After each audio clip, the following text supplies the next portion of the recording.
Hi guys and welcome to the channel. Hope you guys are doing okay today. And today we're going to be touching base just on some financial terms that are common in the investing world that a lot of people might not know of. We're not going to get too convoluted into the details, but I did want to touch base just on just these terms that a lot of people who are getting into the investment world or interested in it might not know, and I think they're just important terms to be aware of. So really we're going to start out with index funds. So what is an index fund? It's a basket of stocks, usually categorized by sector, market cap, and some kind of specific investment strategy. There's stuff like the NASDAQ index, which comprises of the 100 biggest companies listed on the NASDAQ exchange.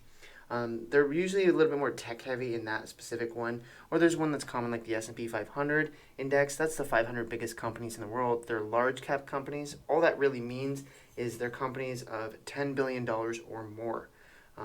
The thing is with indexes, you can't technically buy an index. You have to buy an ETF, which just stands for exchange traded fund, and it tracks whatever specific index you're looking at. It allows you to basically buy an entire basket of stocks and companies without having to put money into each individual company.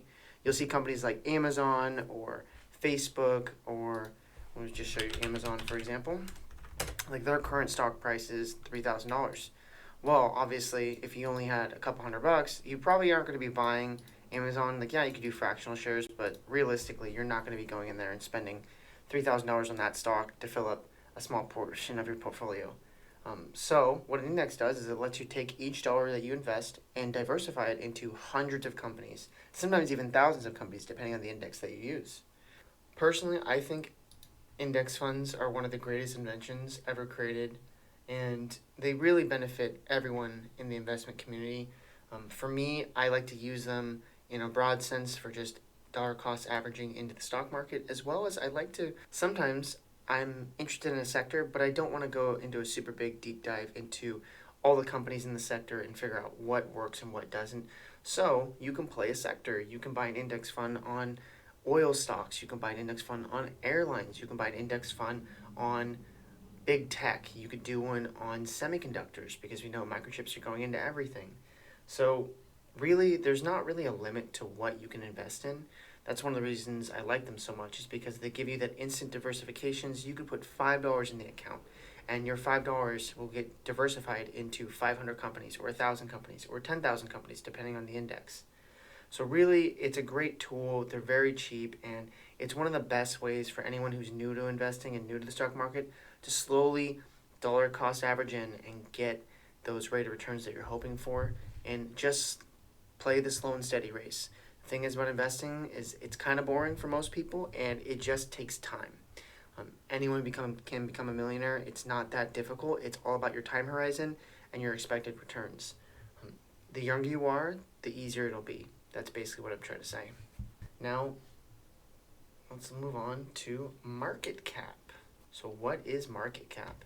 So we can say, look at a company like, Home Depot. So we click on this stock, we're going to see right down here, we're going to see $285 billion.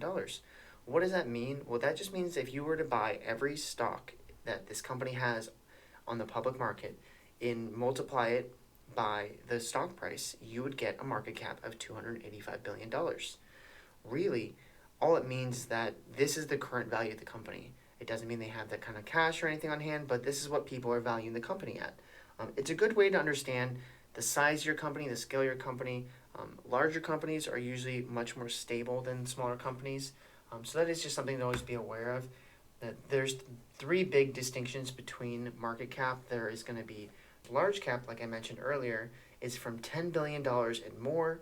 Mid cap, which is going to be between $2 billion and $10 billion, and small cap is $2 billion to $300 million.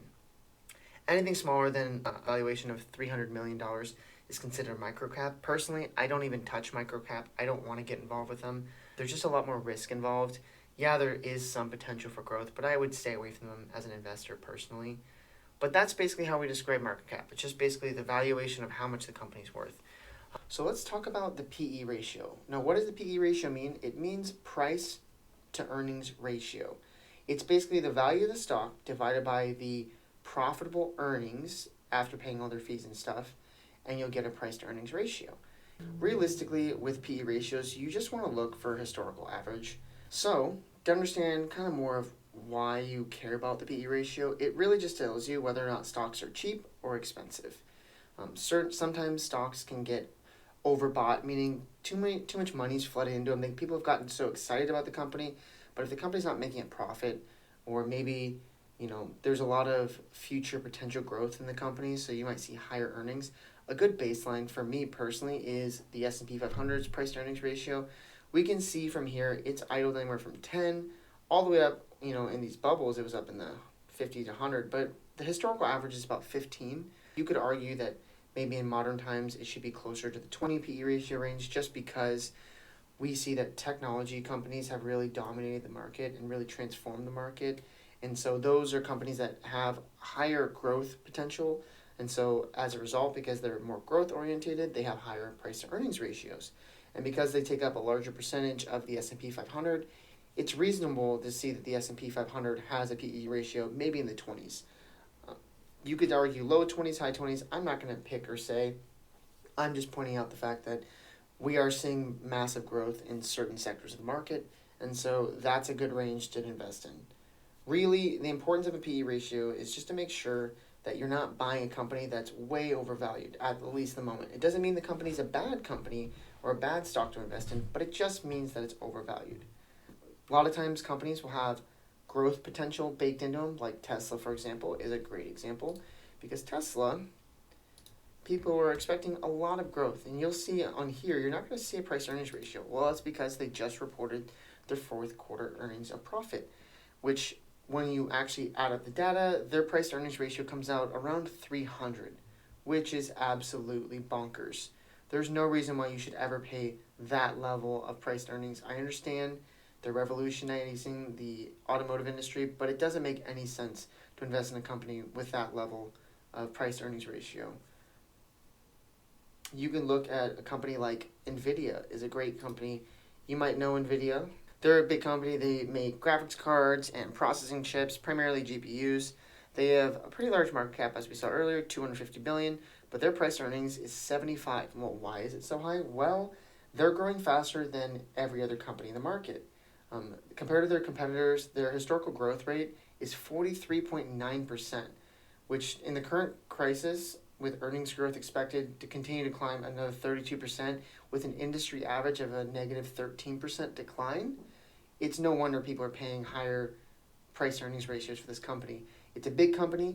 They have a small dividend, but still a dividend nonetheless. They have a steady track record. They're still expected to grow dramatically. So people are paying those higher price earnings because they're expecting large growth in the future. So now let's talk dividends. So a dividend, really, when you buy a company or a stock, a dividend is agreement between the company and you. For if you hold the stock for a specific period of time, they will pay you a percentage of the valuation of the company. Most average companies will pay a dividend everywhere from 0 up to as high as 10%.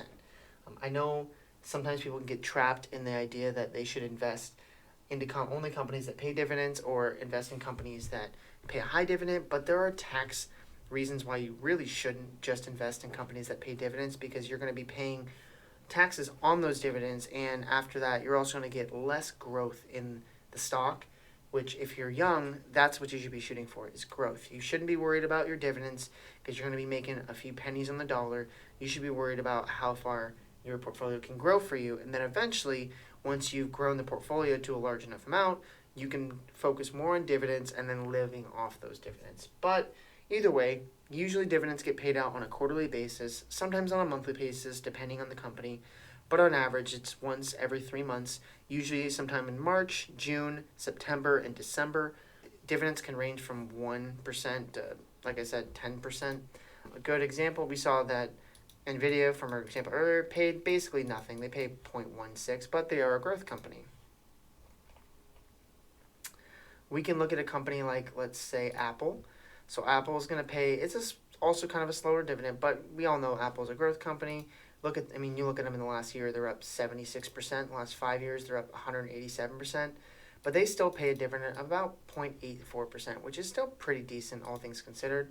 Let's say you want a company that maybe you don't want necessarily the growth, but you still want some kind of decent growth as well as some good dividends paid out to you. You could do a company like Starbucks. We all know Starbucks. They're the huge coffee brand around the world. We see they got a market cap of about $90 billion. Price earnings of 26, so they're pretty steady, a little bit expensive, but they do pay a nice dividend of 2%. So for those interested, there is an option for you. A good example of a company that pays a pretty decent dividend and has decent growth rate is the VYM. This is a high dividend yield ETF by Vanguard. They have a really low expense ratio, somewhere between 0.4 and 0.6. Their dividend pays out 2.6%, and they have a pretty steady growth rate.